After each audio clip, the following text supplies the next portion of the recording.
name is David Daniel Ball, and these are the headlines for Wednesday, the 20th of October, 2010.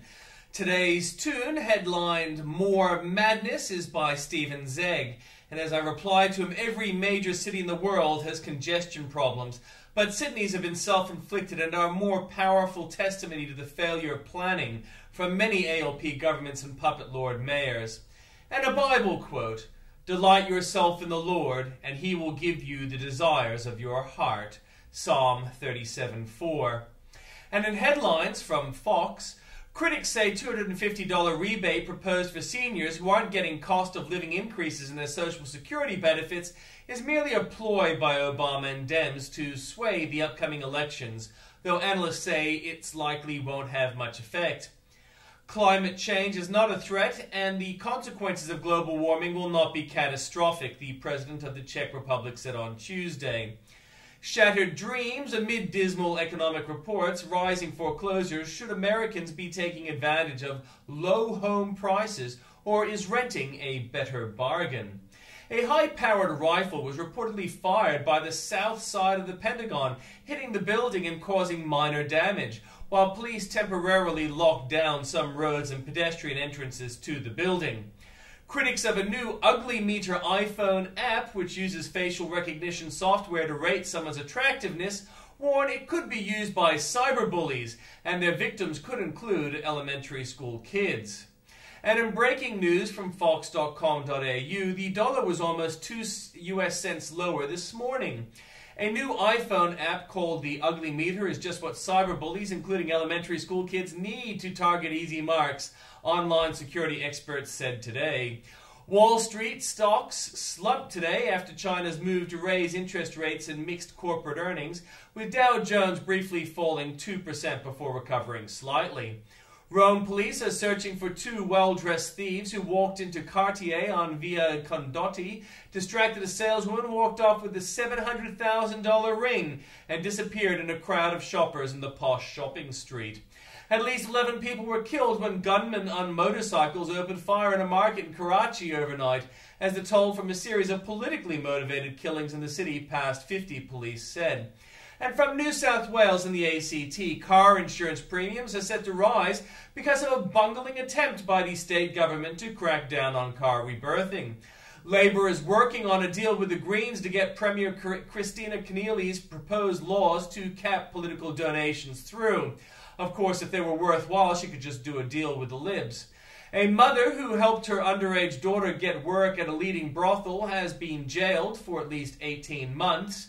Premier Christine Keneally-owned MPs have complained about the problem of soaring power prices. A paraplegic man claims he had his wheelchair taken and was left to crawl during a hellish night at hospital. From Queensland, taxpayers are being left in the dark about the real costs of international trade trips undertaken by Anna Bligh, her ministers and staff. Broken former State Minister Gordon Nuttall wandered the streets in a daze after being grilled on his financial relationship with businessmen, court told. Police have apologized for failing to respond to a family's panic 000 call, despite the police minister's claim their story was rubbish. Big miners could face a new levy costing millions after Premier Anna Bligh said more onerous conditions would be attached to project approvals.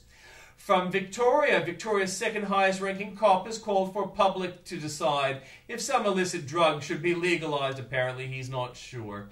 The Murray-Darling Basin Authority ignored a detailed study that predicted thousands of job losses in Victoria alone. A former principal wants a ban on egg sales to stop students throwing them during pranks, which is why top principals don't complain about the BER. They're too busy having to deal with their own shoelaces. Victorians face a public transport ticketing crisis due to a deliberate go-slow policy to delay the Mickey's card introduction. Victoria has the lowest rate of hospital beds and are in need of 1,900 new beds. Another reason to vote them back in.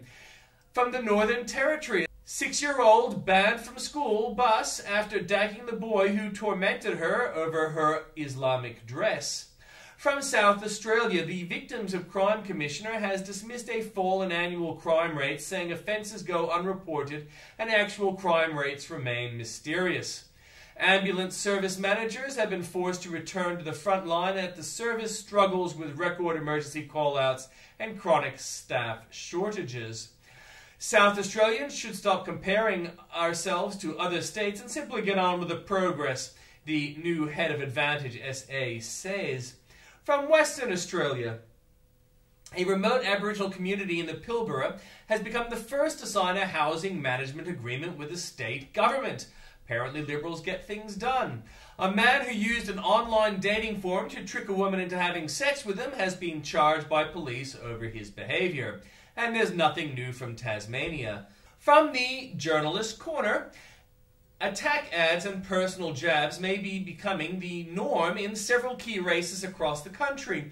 But are the manoeuvres helping or hurting politicians' campaigns?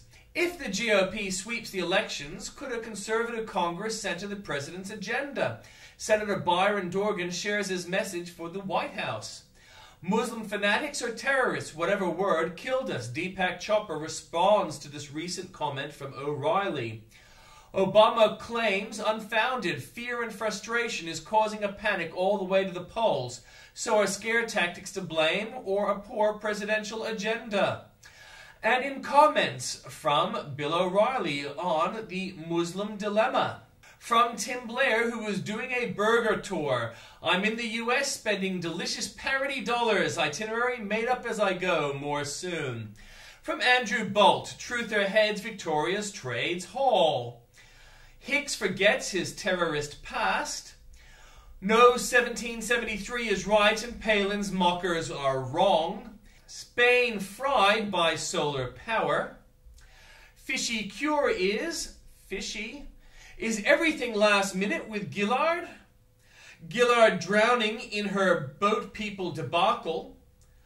Why must we be forced to respect such views? Led by Luddites. Bob Brown is not just incompetent but recklessly irresponsible. Why does the ABC publish such leftist tosh? The communities themselves are toxic. China's faceless men choose the next faceless man.